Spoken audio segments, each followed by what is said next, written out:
You can outfox someone and beat them, right? That's kind of what we're looking at here, or how we want to conserve our energies based on some plans that we have for racing. And racing together as a team, that's a good way to be as well, all right? So as we go forward, one of the primary objectives we're all going to want to know, and especially racing as a team, we're all going to want to know the course. So what are the details? What are the fine points? How long is a lap? If it's out and back, is it a timed event? Will they show you laps to go if it is a timed event? At what point will they start showing the lap cars? 3 to go, 5 to go, 10 to go? All these other things kind of make a difference. So the more information we can gather, the better off we're going to be as a team or as an athlete to be able to execute on our goals. All right? So as we look at the course, what are the challenges? What are the physical characteristics? Is there going to be wind? Is there going to be hills? Is there technical descents? All these kind of different objectives need to be looked after and studied in detail. You want to be successful, we got to know those details, all right? Weather conditions, lap distances, race distance, everything like that. The finish, where's that 200-meter mark? We've been doing a lot of talk lately in our skills clinics about maybe measuring out where do you begin your sprint instead of just coming into the sprint and figuring, oh, well, I'm going to start about here. Well, that's 500 meters to go. Well, you're going to blow, buddy. So that idea too. There's also a little bit of another factor that plays a role in it, and that would be the mental challenges. Nerves, perception of your competition, perseverance under pressure, negative thoughts, controlling the competition, relaxation. So all these kinds of little details play a role, right? So talking about segmentation, or just kind of dividing up the course. What does it mean? How do we do this all? Okay? So I think it's interesting to think about courses in segments or in portions or divided up or whatever kind of verbiage you want to be able to use.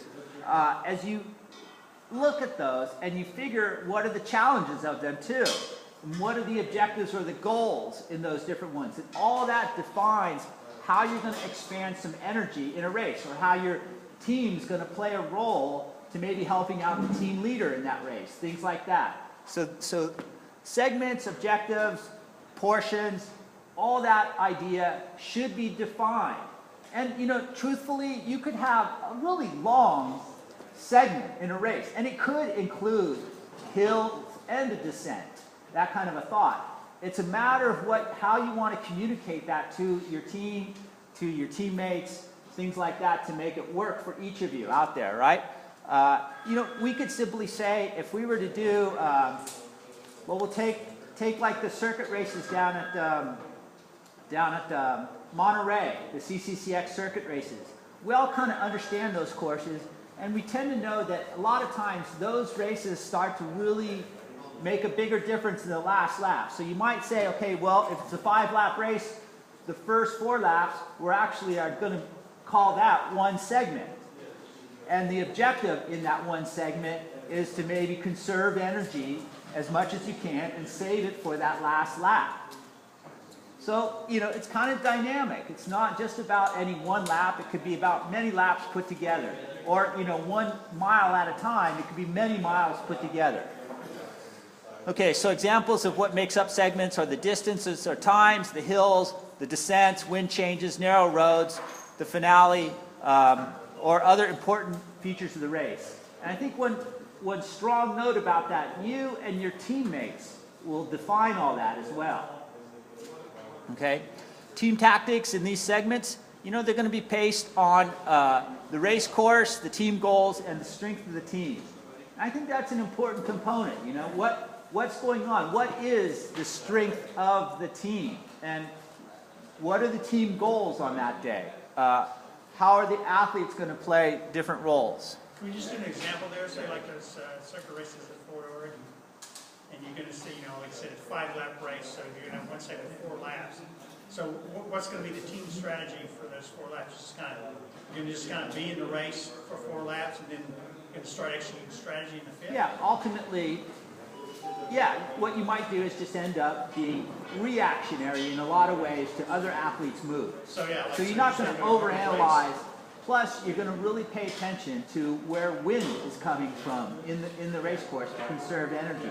Always trying to be on the leeward side after a turn is made, and you can therefore go into the straightaway and feel like you're making, using less energy than the next athlete. So you're riding smarter, not necessarily harder. Okay, in those first 4 laps, that would be the primary idea. It's never going to be easy. But, this would be the way you thought out the race, and that's how you want to Yeah, start would you doing do it. stuff, they'll say, okay, we want somebody to go off on a break on lap 2 or something like that? Well, if that I mean, serves you the think we have a team, strong enough team to do that kind of stuff? if it serves a team purpose, sure, Yeah, we could do that. Yesterday in our TPM race, we talked about things ahead of time, and we had a general outline. The general thing was going to be a 5-lap race. We were going to try to race half the first 3 laps, and Justin certainly did that. We were going to recover the 4th lap, and then we were going to try to be ready for the 5th lap. We recovered for the 5th lap a little bit, so that was our general Right. thing. So Justin caused havoc. the first Justin three laps, actually caused havoc all 5 And then kind of laps. go to shit. And Donald Lee did a big effort on the 5th lap as well, so it kind of worked out that way. Okay, so this little slide is just to represent, course maps or information that you can take in to help know a course that maybe you haven't actually done a recon ride on, or had a teammate be able to explain it to you, so you can understand a little bit better about what's going on. So obviously diagrams like this are very helpful. There's a lot of talk too about using like a Google Earth. If you go to a race course that you haven't had a chance to do a recon ride on, or hear evaluations of that course, if you go to Google Earth and you look at maybe what is known to be some of the hard sections, you might find it's through the woods, which would be very helpful to know, or it's exposed to wind, which kind of could help you. So if it's a wide open, the road surfaces, you can maybe see if it's a well-paved road or a gravel road, these kinds of thoughts. But again, it's about getting some knowledge and putting that to good use, okay? So, going forth, as we look at what your team goals are, you kind of have an idea that as a team you want to figure out what you want to do objectively within the race. You come to race day and you have your team meeting. If you don't have a team meeting, everybody's going into that race with their own plan, right? So, and that, could be contrary to what you were thinking, in which case you might be racing against your own teammate. A lot of good that will be. So, yeah. So, at a pre-race plan, be based on your goals, your strengths of the athletes of the teams, and segments of the course. Don't miss the team meeting.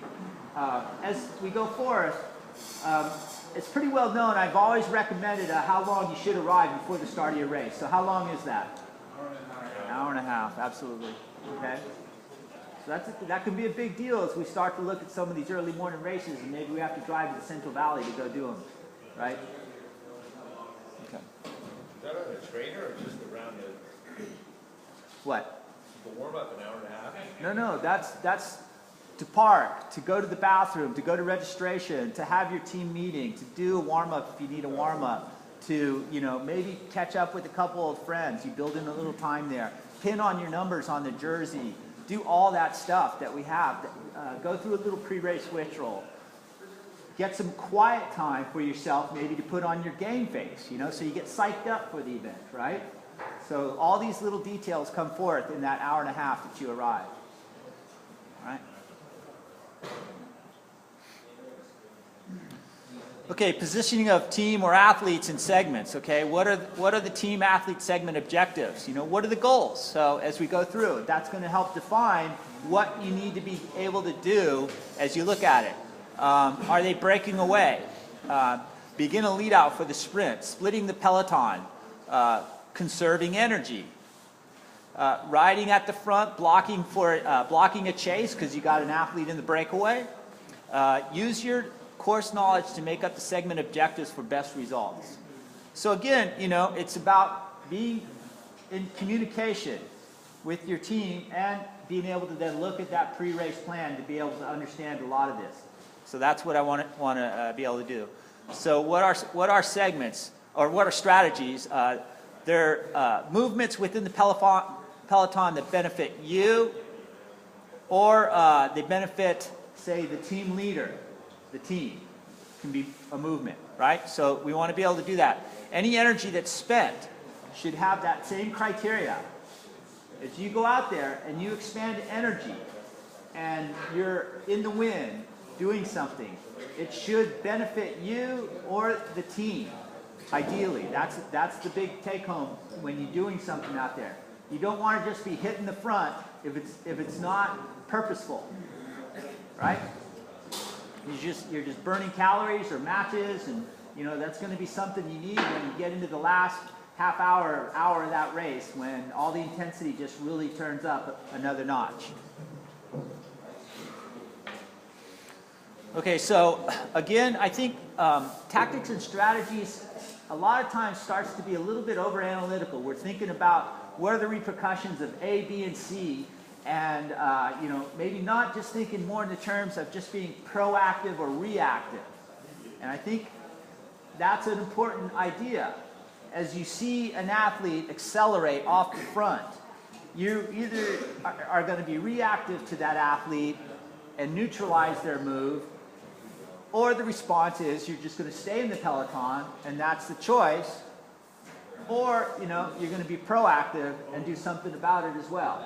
So, you know, don't try to be, you know, think about all these different consequences that can occur. Well, if I try to chase him down and Team San Jose and Team Specialized and Team Roaring Mouse get together, well, geez, I'll just be wasting my energy. I shouldn't chase him at all now, you know? Well, next thing you know, though, the guy is up the road, and all three of those guys on those teams I just mentioned chased up to him, and now they got a four-man break. You know, by the time you thought of not doing it, those other guys are doing it, and they executed on it, and now they have a breakaway. So try to be a little less about thinking about all the different variables that can come out of different athlete combinations and what are the consequences and how much energy. Try to think more about being proactive and reactive, and does the energy that I expand benefit the team or not? Or does it benefit me or not? These are the kinds of criteria you need to start to looking at out there. We can have really slow races, and you can win a race, you know, by a millimeter, and you still win a race, right? It doesn't have to be a rocket of a race, and it could be more tactical is what can happen in that case. Just because it's slow, it doesn't mean you have to hit the front just to pick up the pace. You just have to ride smarter than the next guy. Okay, so athletes and teams, okay? Always ride next to your teammate while in the peloton. If we want to be a team, communication is big. If you got an athlete that's 10 rows ahead of you, you can't communicate with that athlete. You need to be able to communicate to be a team, whether there's only 2 of you in that race or a dozen of you. You need to be able to be around each other to be able to kind of understand and talk and figure things out together, right? There's another little rule I like to have about racing as a team. As your teammate is at a forward position in the peloton, you ideally should be at that forward position in that peloton with that athlete. Does that make sense? Because what that means is that's the point at which you guys are going to execute tactics and maybe try to do a breakaway or whatever may come down as trying to be able to do that. So what happens ultimately, though, if you're not there, you can't react to other teams' tactics as they try to execute on something. You can't, nor can you really execute your own tactics if you're sitting in the back. You're just kind of at the risk of everyone else in the peloton. So you need to be able to kind of make that work out and understand that if you want to start executing tactics, you need to be at the forwardmost position with a teammate to be able to do that. And that's how to make that work. You can't do it if you're in the back. And then you need to be around your other teammates. If you look at pro pelotons, do you see teammates' jerseys clustered together in pro pelotons? maybe not the whole 9-man team is clustered together, but you'll see a group of 5 or a group of 4 here and that kind of thing. You know, they're usually pretty well together. What's the classic race that just happened on Sunday? Did you guys all read the race reports about that? The Kroon Brussels Kroon? Who was it? Who were in the last breakaway? Omega Pharma and another team too, though, right? Belkin, right? So here's teams that really took what I'm saying to heart. So, you know, we're mimicking the best athletes in the world.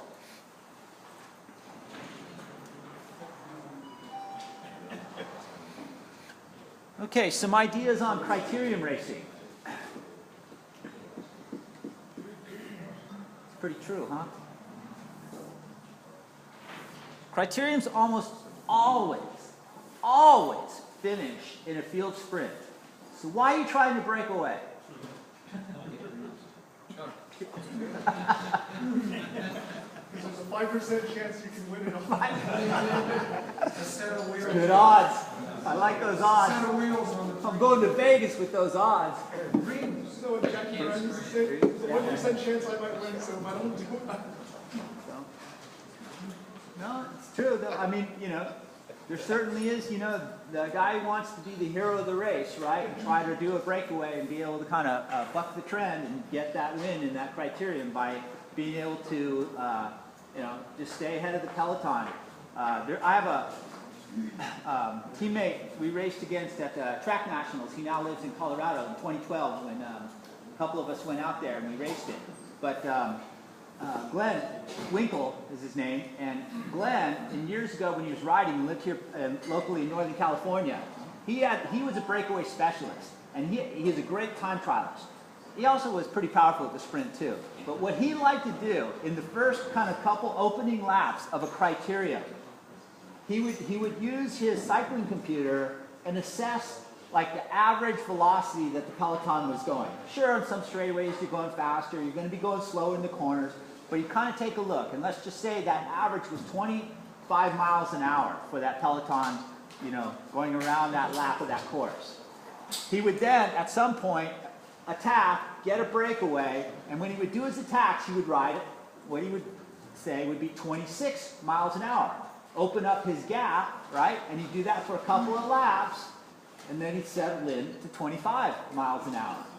Now the peloton would kind of yo-yo, but if he was constant enough, he was saving a good amount of energy, because all of a sudden now you have the peloton maybe going up to 27 miles an hour, kind of blowing up, dropping back to 24 miles an hour, and then panicking again, and then going back up again at 27, 28 miles an hour, but never really doing a good job of closing that gap down. Where Glenn would just be at that constant output, and he was actually pretty successful at it. It's pretty amazing to see him do that. Funny little strategy, huh? Yeah. Anyhow, that's something to think about. But, you know, it still plays into this statistic. You're still going to end up with 95% of your criteriums. You're going to win a field sprint. So this kind of tells us something how we want to be able to play into how we race a criterium. What kind of tactics might be best suited for our team, right? And how we may just classically just want to line our team up around our sprinter. Who's the best sprinter in our race on that day, right? And just kind of tell them to chill. We'll give them a lead out. We'll chase down any breakaway attempts and, you know, get a little lead out train from them at the end and fire them off up the road. When you do a lead out, what's the job of those lead out athletes or lead out athlete? Get you as close to the line as fast as possible. Yeah, so you have to treat it like actually like you're going for the win. Because you need to go that hard. If you don't think that you're going for the win in the end, and it's just a lead out that you're doing, you know, the other teams are going for the win, and that's the intensity that they're bringing. It's not just that you're going to go 90% because you have this, you know, guy on your wheel that is your designated team sprinter. No, you have to go like you want to win. You have to bring them up there, and you have to race that hard like it's your victory you're going after. And that's the way you set up your team leader for the win. Now, ideally, your race, though, may only be to the 200-meter mark. So you can blow and then kind of look and go, yeah, go team, you know, and your guy's up there like ripping it up to the finish, and you know, ideally we get a nice top 3 out of there, some kind of high placing. So that's how you want to be able to do it. Okay. Any couple questions about crits or anything like that?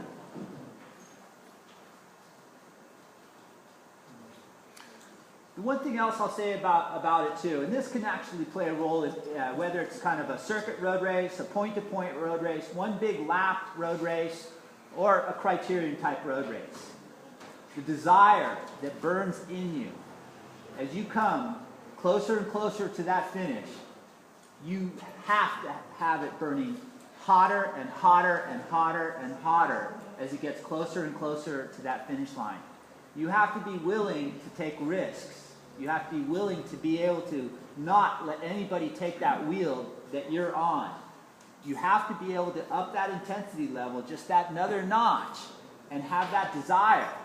As soon as that desire or that fire goes out, boom, it's game over for you. You might as well just go straight to the back of the peloton. In fact, I would say you have no business being up front there, kind of diving in and out of the corners if you're not trying to do it because you're trying to win, right? It's dangerous, and you need to have full concentration. So your intensity level ramps up, your desire to do all this ramps up, and as it goes 3 laps to go, 2 laps to go, 1 to go, you know, you've got to have it come up another notch each one of those last 3, 5 closing laps to get into that finish, okay? You can't just ask yourself, what am I doing?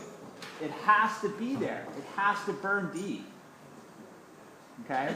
So those are the intensities that we encounter, and that's what the other team is bringing as well.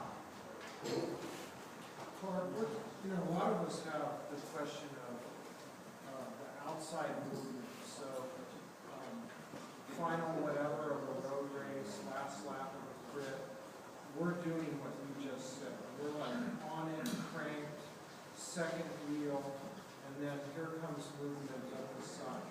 So, you know, in my mind, I know the aggressive approach is to grab that next wheel, but sometimes it's a little delayed. You were maybe second wheel going into this turn, and now you're fourth wheel because that swarm kind of came around you. So is there something tactically that you can like, I mean, is it, even if you don't want to be the first rider, knowing that a swarm is going to come, is it advantageous to just go, I'm going to be first rider? Yeah, you know, at some point you're gauging your fitness to take you through to the finish. To take you, if you're the lead-out guy, to take you to that final 200, 300 meters, right? And then you drop off your sprinter. So, you know, if you're the guy, you know, ultimately what it boils down to is that the intensity of the level of that pace has slacked off. That's what's allowing that mushrooming. So it's almost more of a mistake that's happened that's allowing other athletes to get ahead of you. Now, it may be, too, that all of a sudden we have another team and, you know, they may fall short. They've now upped their intensity, but it's like the last, you know, 750 meters to go, and they've kind of then caused that little line, that surge to stay past you. But you have to stay calm, because if you want to deliver the guy to that final 200 to 300 meter mark, you know, and these people are going at 700 meters to go, and they're going all out, they're probably going to blow. Somebody's going to blow. And you have to watch that, because if you get on that line, all of a sudden that line slows down at the 500 meter or 400 meter mark, and your line takes off. So you have to have some faith in what you're doing. If it's with a teammate or if it's on your own. If it's on your own and you're trying to float off of other teams' wheels, you're kind of at the mercy of their wheels. You see that a lot in the pro, where the designated sprinter is slingshotting off all the little teams that are going up the ladder. Yeah, but that guy's solo then, and he's just trying. He doesn't have a teammate that's necessarily helping him out, right? A lot of times, like I'm saying, the intensity has to be there, and that intensity may boil down, quite frankly, to a fitness level. If you have to have that ability to have the power to keep that velocity super high. And then bring that line so you keep your sprinter up front in an advantageous position to that final moment. Right? So, Would you say there's a ratio for, okay, so let's say you have 5 hands of team. One of the 5 is designated sprinter, so that's 4 lead outs. Would you say that 2 laps to go, you start burning up your lead outs? Is that enough time? Because we've had times where the lead outs burn out before the sprint. No, you guys have started it too early, right? I mean, you answered your own question, really. Yeah, you do 200 meters a chance, if you started before 1K, you did. So you gotta calculate it. Like a 2-lap lead out. First off, you should be talking to the sprinter, okay? So if you have the sprinter of the team, what are they good at? Are they a long sprinter and, are they a short kind of sprinter where they need to be delivered as close to the finish line as possible? If it's a guy who needs to be delivered as close to the sprint line as possible, the finish line, that probably tells you that maybe you need to delay your lead out a little bit. That can be tricky because as the velocity increases, you got to be able to run some tactics and get around, maybe another line in a straightaway and kind of, squeeze those guys out at the next corner. So now you have the front line. But if you're starting later, those are going to be the challenges because that velocity, everybody's going to be going through those final few corners in a single file. Right? So we have to understand that. And how can we make those dynamics work for each of us? It's and ultimately what's going to happen, it's going to boil down to if you have a bunch of guys, what's going to be the designation is we want to keep the velocity of the peloton high to discourage any last-minute flyers or breakaway attempts. So in those last 5 laps, 4 laps, whatever it ends up being, if you have the luxury of having 4 guys in there or 5 guys or whatever kind of good number there might be, you put 2 guys on the front to work with other teams, right? Or the 2 guys work together, and they keep that pace high. If it was always at 25 miles an hour, they need to keep it now at 27 miles an hour. And they just need to keep going and going and going. And then what will happen is, and they may need to up it up to, with 2 laps to go to 28 miles an hour, or 27 miles an hour, then 28 miles an hour in the last lap. But now we have a guy floating maybe 4 or 5 bike racers back that has the designated sprinter on his wheel. And that guy then, he has to jump really hard to get the sprinter to have some open air. Because if you have a wall of riders in front of you, you're not going to get around them safely. So the designated guy needs to jump, in that last kilometer, get the sprinter into where there's a potential open lane, and deposit that sprinter, and then that sprinter needs to do the rest. Now, if it ends up being a little bit short, sure, that sprinter may want to jump on another guy's wheel who's starting to accelerate and out-accelerated the lead-out guy, right? I don't think a kilometer's too long for one guy. It is. It's a long time at, 600, 700 watts. It's a long time. So it's tough, Sometimes if legs are soft, it can be done, but, you have to make calculations. Yeah, another thing to watch for the preens. 5 laps to go, I got beat once because 3 guys went for the preen and then they kept going and nobody would chase. It's tough because that's when guys are watching each other, right? So what can typically happen is, somebody jumps and the favorites are maybe still in the peloton. And one favorite goes, I'm not going to chase that guy and waste my energy. He's too close to the finish. And the other guy looks at him, well, I'm not going to pull you up to him, right? So now you got this dog match going on and 2 of the best guys in the peloton while some guy's scooting up the road. And then, they win it by a whisker or something, right? So, that's another thought that if you're the underdog, it might be a good tactic. Let the best athletes out there kind of like turn, hesitate and look to each other But you know, you gotta commit to your move too, right? You gotta be able to say, this is it. That's all, I'm all in for the money. And boom, you know, you make your move and you just kind of give it all you got. Okay? Okay, special rules for some team strategies and tactics. Know how you're going to beat your opponent. You know, we're talking a lot about sprinting right now, but it's also helpful to be able to understand and know, you know, what are your opponent's strengths, so you kind of have a good idea. Or potentially, you know, what are some of their weaknesses? Maybe the team is really poor at communicating, and you know, the athlete maybe has 2 team leaders or potential team leaders, so you kind of play off of them. You know, one guy gets a bigger ego than the other guy, and next thing you know, they don't have any team leader because each guy on that team has an ego and says, well, Steve's not going to win today because I'm going to win. Whatever, okay? So, you know, also about playing a role as a team. You know, if you're going to be in there, before your personal desires come out, you need to execute on your team role first, right? Because that's the energy, and that's where you're going to be proud, and you can kind of extend that energy. So be able to do that.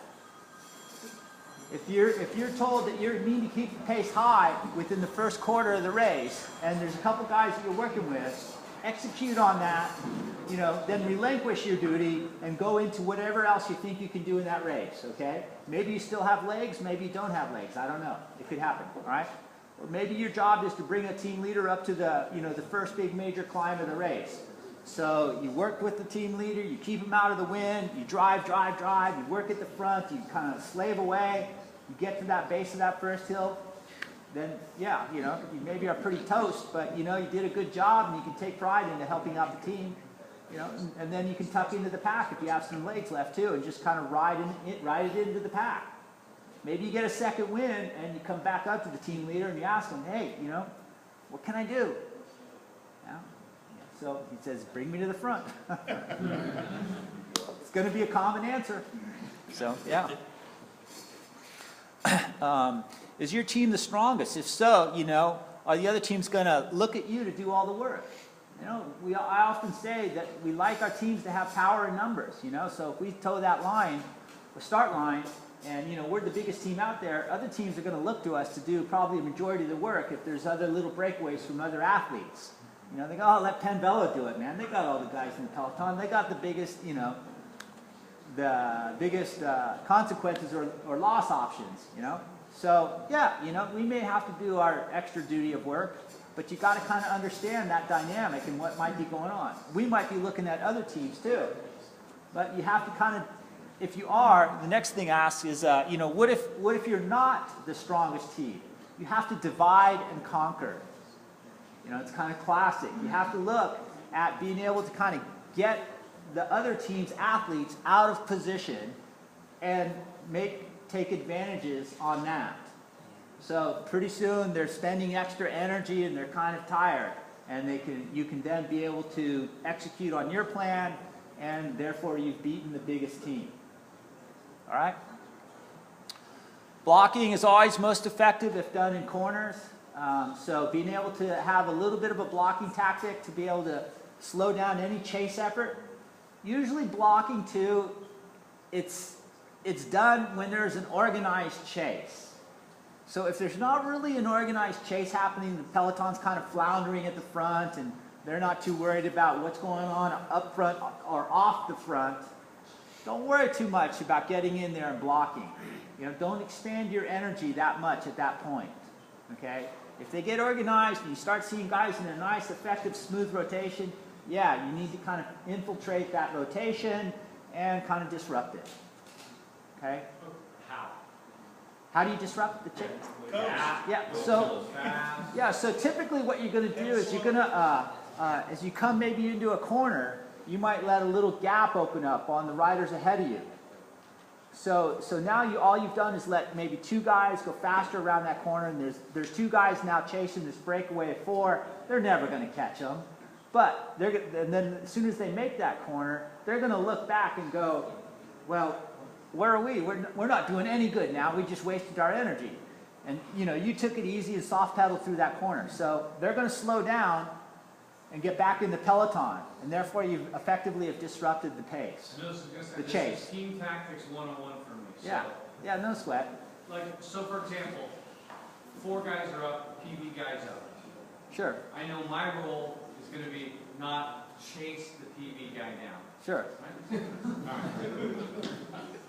So, if I infiltrate and get in that working order, never let 4 people gap in front of me, the equal force that can close the gap. Yeah, that might be I mean, a, is that how we're... that might be an effective rule, sure. You know, never let 4 guys get, you know, if it's a 4-man breakaway up the road with our teammate in it, and, you know, you're kind of doing a job of disrupting the pace line, you know, yeah, don't let that gap open if it's 4 guys. Let it open if it's 3 or 2, you know, or 1, but maybe not 4, you know. And as soon as that lead guy, though, peels off, now they're down to 3, and you let your gap open up, right? Okay. And often in lower categories, they don't even form a pace line. You know, it's going to be one guy that's going to go to the front and try and take a pull, and you be second wheel. So you chase that right away so no one else can get on his wheel. You just let him pull. Yeah, you just sit on their wheel. Too, also, like, as an athlete might pull off, maybe you don't open up the gap, but you peel off with that athlete, right? So now it's like the guy who was in 3rd, who maybe just took a turn also, now he's the lead guy, and he's going, oh my God, I got to pull again, And right? then you jump him again. So, and then you keep him, yeah. Little things like that kind of help that change The that blocking in a turn for a criterion. Uh-huh. Is that just going slower in the turn, or is it changing your, not a dangerous line, obviously, but you know what I mean? Are you taking the outside? Are you going No, generally you're going to follow the optimal line. Okay. You're going to, because that is the line that's going to be the fastest. So potentially that's what you're trying to disrupt. Any kind of velocity-oriented objectives. you know, like the last lap, somebody's, Well, you guys goes Last flyer. lap, they always jump the last corner, trying to get in. That's what I mean. So like, so but say we're throwing. if you're waiting on, if it's the last lap, the breakaway, hopefully the breakaway's got enough that they're not going to be swallowed up by this, you know, by the peloton. No, and I'm thinking if you've been solo, like I saw a lot of corners, last corners, if you were first to the last corner, you pretty much had that lock at the end. Potentially, Or how yeah. it is. So if you've got a PD guy and he's taking a break for that corner, maybe you can give him some gap for the next person to try to follow him.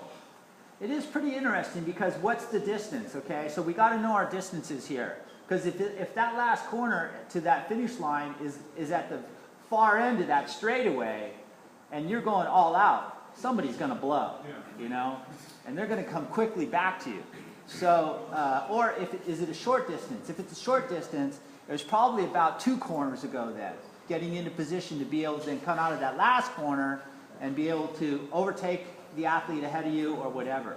But, you know, so, you know, it's about getting then your final opportunities for positioning would be on the back stretch, and you come through turn 3 and turn 4, and the finish line is on the home stretch, right? Mark, could you do some for instances like Bariani versus Ford Ord? Not, yeah, I don't know Bariani that well to really make any, Flat, long, lean into the finish. well, stay out of the wind. What about Ford Ord? Well, that has an uphill finish to it, right? We all did the recon course when we were out at the training camps. So that's, you know, that's really going to be about, I think, conserving your energies in the last half lap. You know, making sure you've gotten over that last hill with the lead guy or, you know, peloton, and then actually conserving so that you have something left in your legs for that last hill climb. Talk about the old course and the new course. Well, the one. He's talking about the CCCS. Oh, I'm sorry. I'm talking Sea Otter. Yeah, yeah. Sorry. It's the same. It's still an uphill, little slight uphill. Very short. Well, it's classic. You always kind of want to, you know, save a little bit of energy. That's why we try to find our lead out guys. That's why we try to find, you know, some big guy to tuck in behind that gives us the best draft possible. And, you know, it takes just that 1% difference. As we're coming into the finish, you know, guys with good sprints, you know, they're going to be the guys who are going to be challenging each other, but who's going to be the freshest? How can you be the freshest coming into it? Remember, who's the enemy? Yeah. I mean, there's no truer idea that you know, kind of comes through, right? So. To your point, I'm good at smelling, but I think the race within the race, I had one, which was, you gotta get to the sprint line, you gotta get to the finish, right? Yeah. So we had almost 70 people in our race, and there was less than 35 in the finals, and 8 people sprinting. And at the 1K mark, I'm looking down, and I'm like second or third wheel. I'm looking at guys in front of me, and the sweat in the back of their head. You see that? You see the other guy with sweat behind his kneecaps and stuff. I look down, my heart rate, I'm around 144. So, but I come into the final corner, in great position with everybody else, but I chose to go wide. Yeah. Maintain my speed, go wide, and avoid the sand on the inside. Oh my God, how many people can bury it and then take that risk, like you said, Yeah. on the inside corner? And I'm sitting there, friggin' 18. Yeah. And I look and go, wait, this guy was right next to me. He got 7th, he got 8th. Here's Paul, Sean, I know all these guys, right? It's just like, how did that happen? Because they were like, one wheel behind me. Yeah, you got out of position. Yeah. Yeah. So you got to keep your position, and you got to fight. You got to fight for every scrap you can get all the way to the end. Right, so, and I didn't give it up on the sprint after the corner because I was passing people still, but it was like just that one little piece of the whole race. The 2 hours or something, it was that 1/32nd, 20-second, whatever, go wide. Yeah. You got to stay focused. We all have to concentrate, and you can't lose that concentration. Okay? Okay, so I encourage you guys as a team also, when you're out there on your training rides, to practice what might be a common language amongst yourselves. What is segmentation of a course? What does it mean to divide up a course? And, what kind of languages do we want to be able to use to each other when we're out there and our brains are half dead because they're oxygen starved, because all our oxygen is going to our heart, lungs, and legs, right? So, keep it simple out there. Discuss your roles as a team members too, because you never know. You have your designated team leader, and he's ultimately having a bad day. He didn't get a good night's sleep the night before, and now he's figured it out. Maybe an hour into that 2-hour race, and he's going to kind of say, hey, we should work for someone else today. I just don't have it. And that communication comes out, and you kind of switch plans in the middle of the race, and things go forward, and you got to go with plan B, and all is good, right? But you have to understand to figure all that out, how it's all going to work out for you. Okay.